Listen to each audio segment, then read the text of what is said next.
I live with my wife and two young kids in a rural part of upstate New York, near a small pond just a half-mile from our backyard.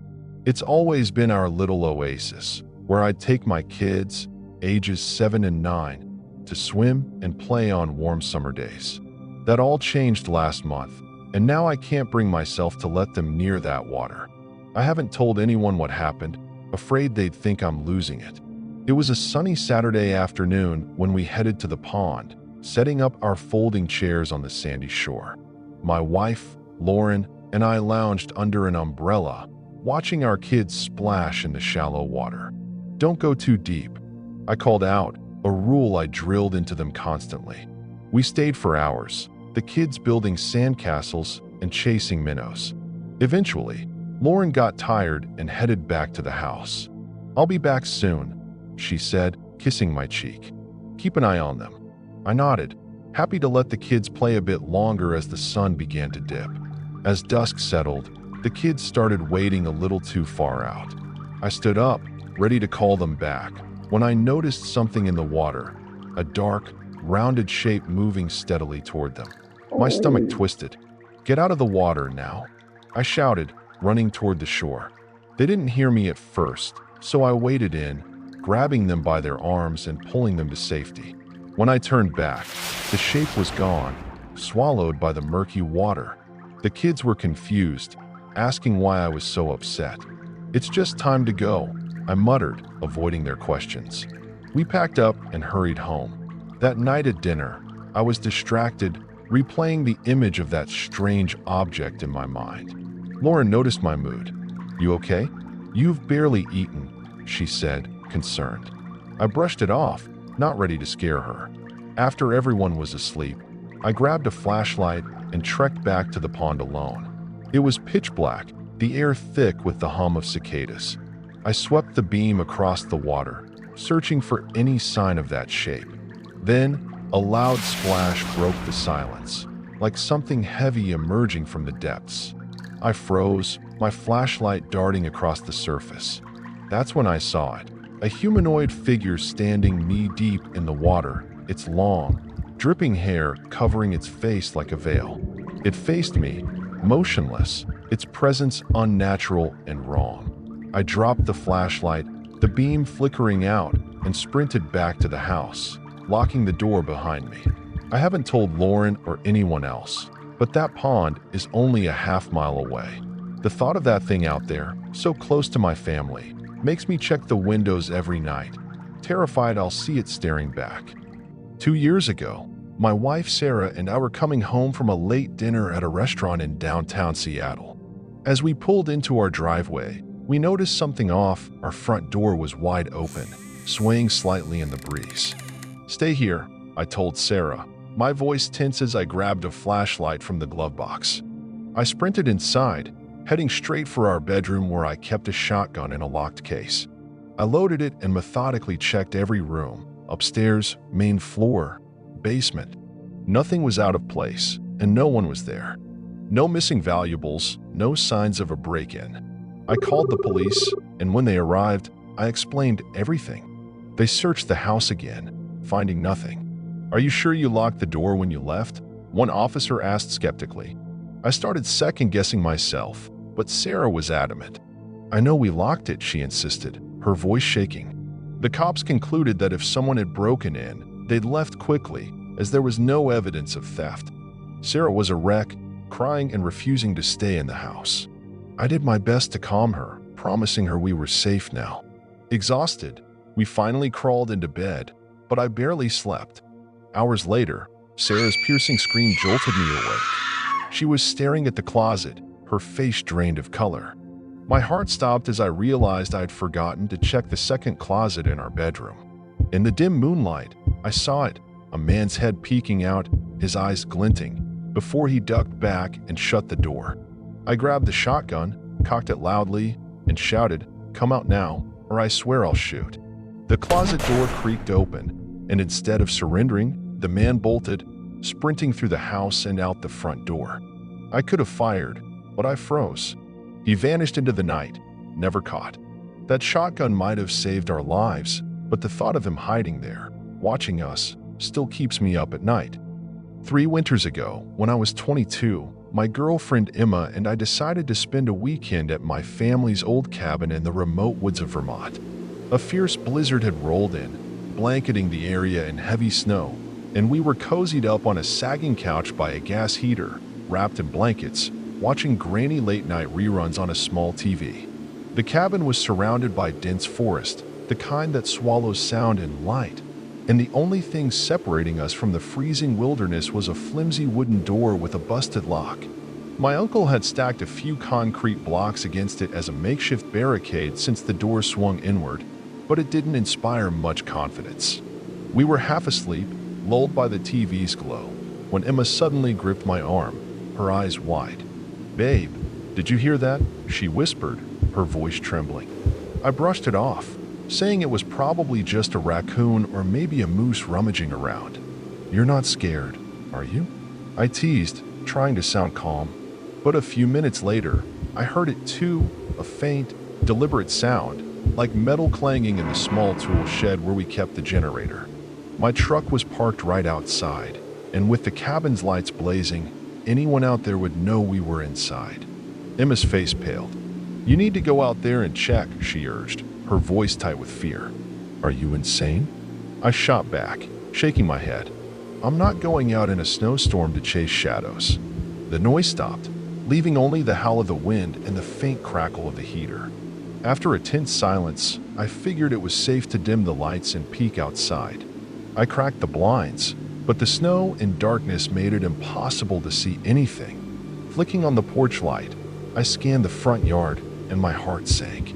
There, in the fresh snow, were footprints.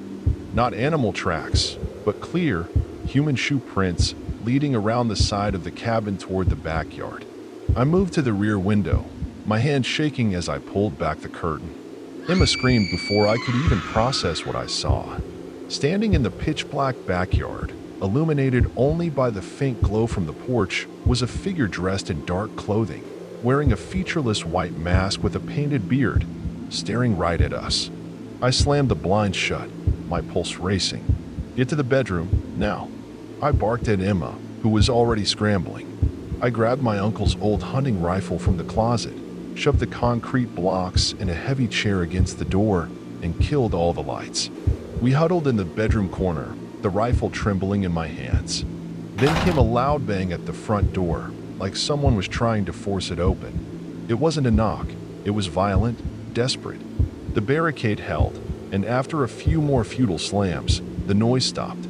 I stayed awake all night, clutching the gun, while Emma eventually passed out from exhaustion. At dawn, we packed up and fled.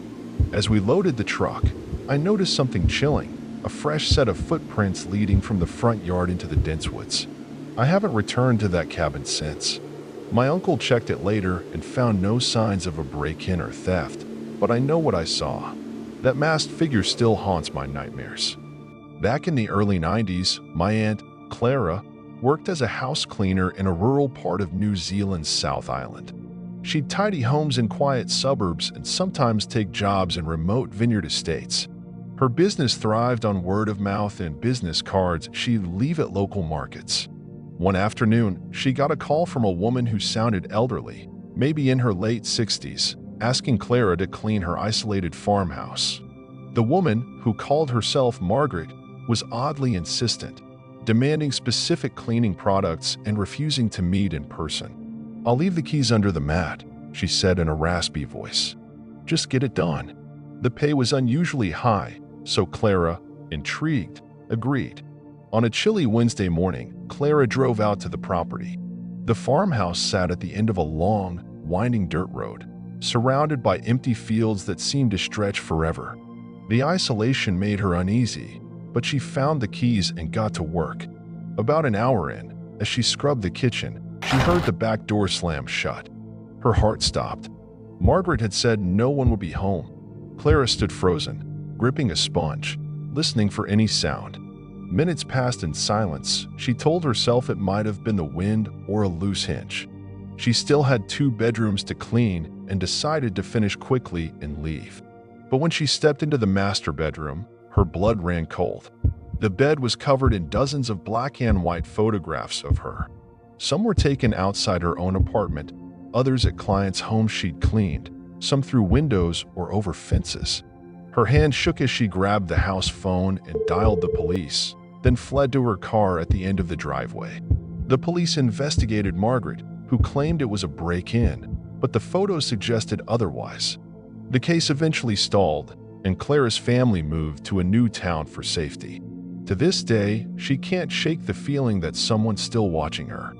This next story comes from a friend of mine, Kenji, who grew up in a small coastal town in New Zealand. He shared this with me years ago, and it still gives me chills. Back when Kenji was around 10 or 11, he was a good-looking kid, always drawing attention. Most of it was harmless, but one girl, let's call her Hannah, took it to a terrifying extreme. Hannah was older, maybe 18, and lived a few blocks from Kenji's house. She was a distant acquaintance, someone he'd barely noticed until she started watching him. It began subtly. Hannah would follow Kenji home from school, always at a distance, her hoodie pulled low. Then came the messages, dozens a day, flooding his phone. Stay safe, okay? Did you sleep well? You look tired today. At first, Kenji brushed it off as quirky concern, but the messages grew darker, more invasive. You didn't eat your lunch today. You should. Your little brother was crying earlier. Check on him. It was like she was tracking his every move. Kenji stopped using his phone and deleted his social media, but Hannah didn't stop. Kenji's dad was often away for work, leaving him and his siblings with babysitters. One week, a new sitter showed up at their door. Hannah. She acted normal enough, cooking dinner and playing games, but something felt off. She started getting too close to Kenji's dad, lingering during drop-offs, asking personal questions. Then, one day at school, Hannah cornered Kenji in the hallway. Your dad's going overseas for a week, she said, her voice eerily calm. He asked me to have you stay at my place. You're coming with me after school. Kenji was uneasy but didn't want to disobey his dad. That afternoon, he followed Hannah to her house, a small place on the edge of town. Her parents were never home. What followed was a nightmare Kenji still struggles to talk about. Hannah played strange games with him, pretending they were a married couple, blindfolding him for hours in a silent room, or locking him in to test his bravery. 5 days into this ordeal, Kenji was alone in her living room, flipping through channels, when a news alert flashed across the TV. It was a missing child report, his face on the screen. His heart stopped. Before he could process it, the TV went black. Hannah stood behind him, remote in hand, her eyes cold. Why are you watching that? She asked, her voice low.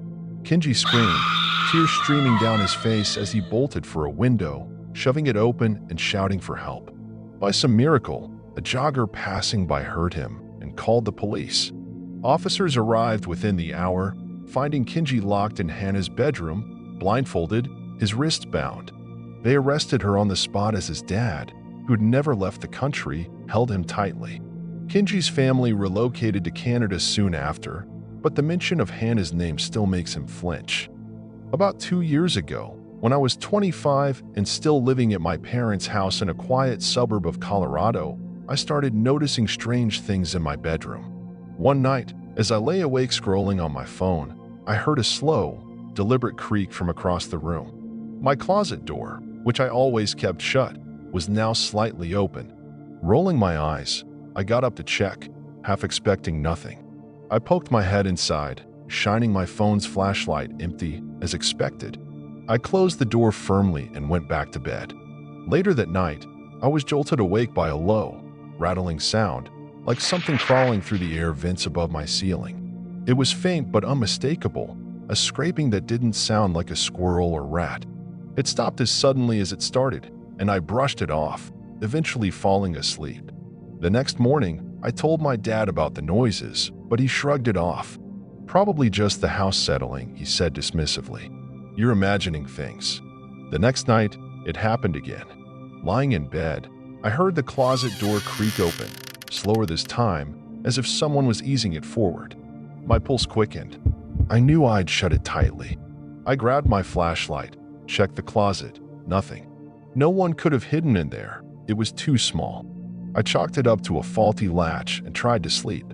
Then the rattling in the vents returned, louder, more deliberate. I lay frozen, staring at the ceiling, waiting for it to stop. The third night, I was done. I sat up in bed, waiting for the door to creak. Right on cue, it did, inching open in the darkness. I held my breath, expecting the vent noises, but there was only silence. I flicked on my bedside lamp and glanced up at the air vent in my ceiling and screamed. Too wide. Unblinking eyes stared down at me through the slats, glinting in the light. I stumbled out of bed, shouting for my parents. They burst in, confused. "What's wrong with you?" my mom asked, exasperated.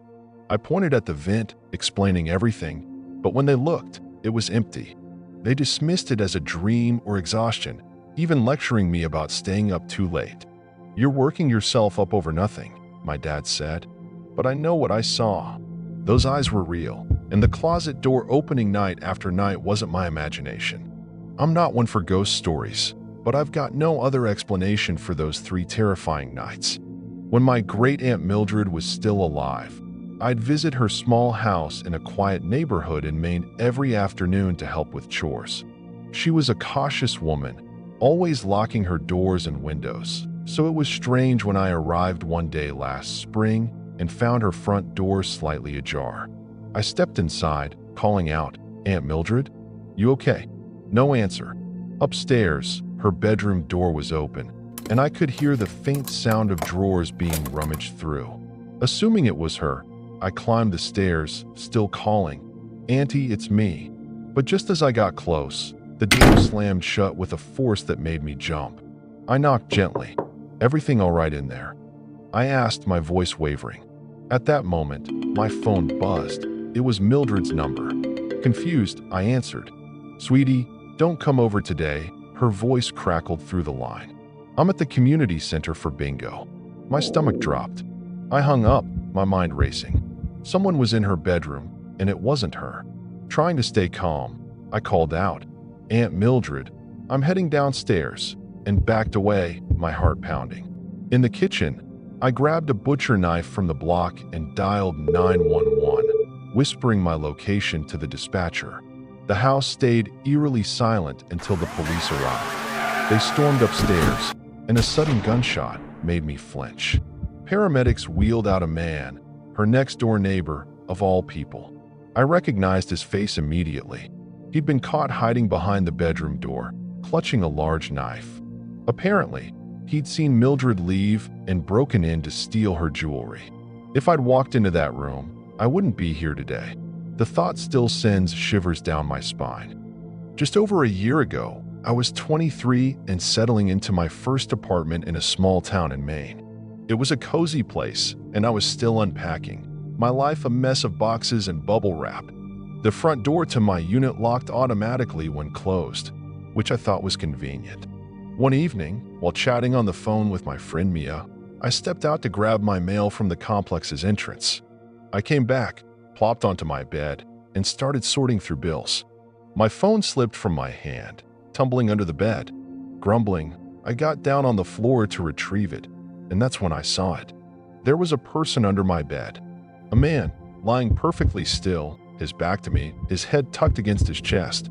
I couldn't see his face, but the sight made my heart seize.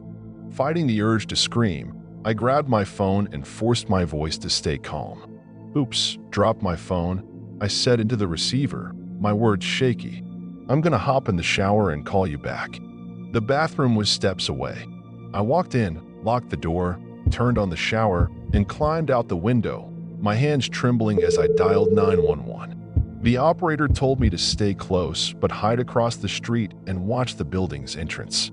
It was early evening, still light out, and I crouched behind a parked car, eyes glued to my open bathroom window. Mia arrived just as the police did.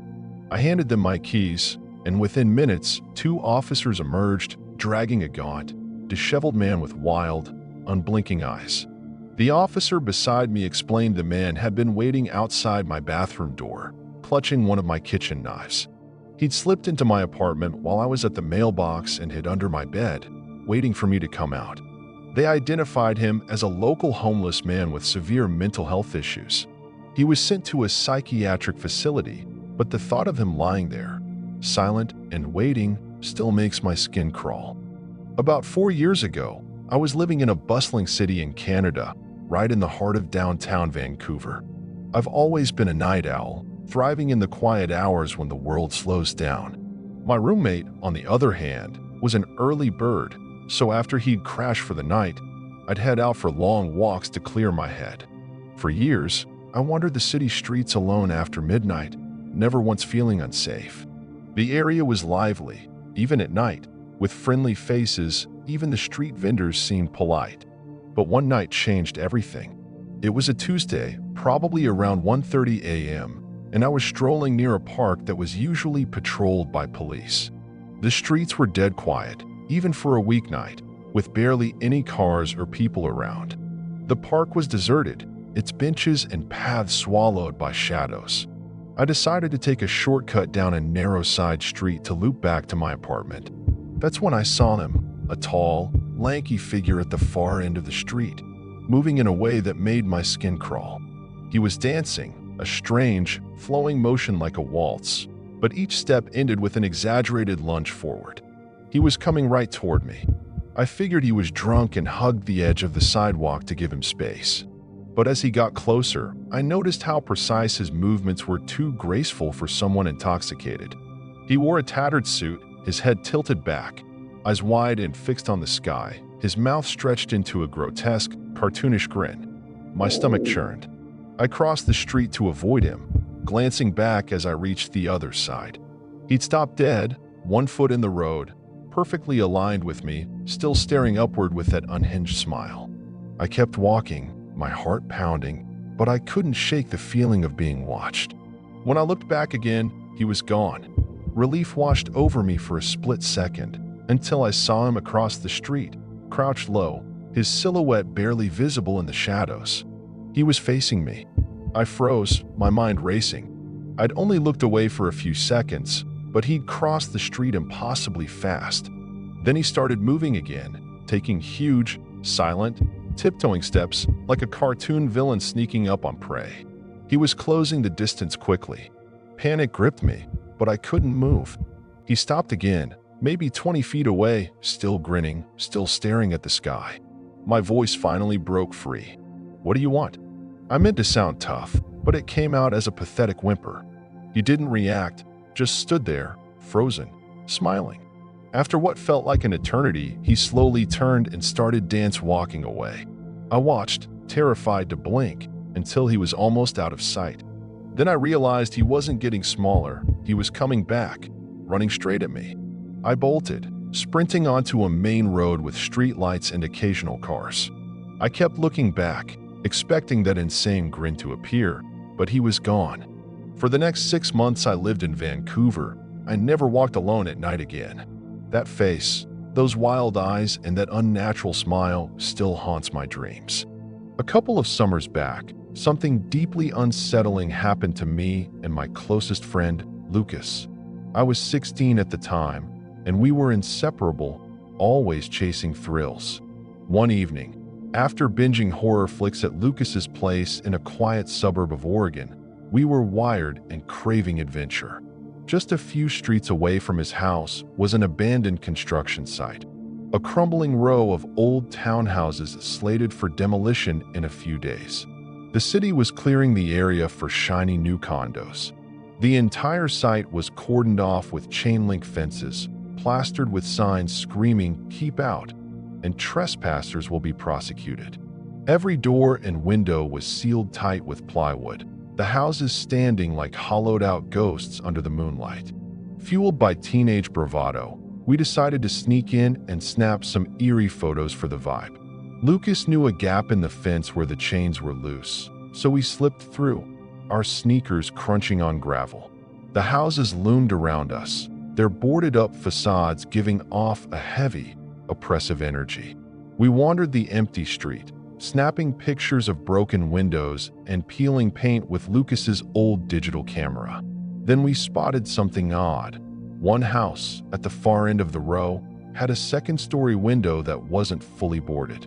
A single plank hung loosely, revealing a sliver of the dark room beyond.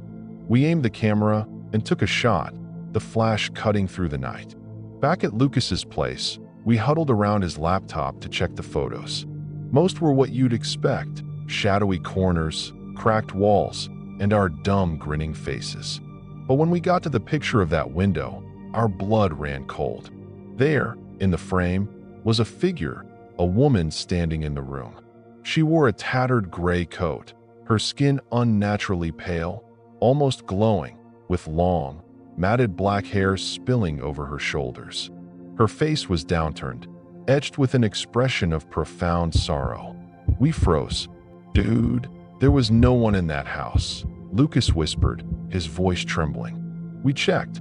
Everything was sealed shut. We couldn't shake the image. Against our better judgment, we grabbed flashlights and went back to the site that same night. The house was just as we'd left it, boards nailed tight, no way in or out. We shined our lights up at the window, but it was empty, the loose plank still dangling. No sign of the woman. The photo, though, it still haunts me. That sad, ghostly face staring back from a place no living person could have been.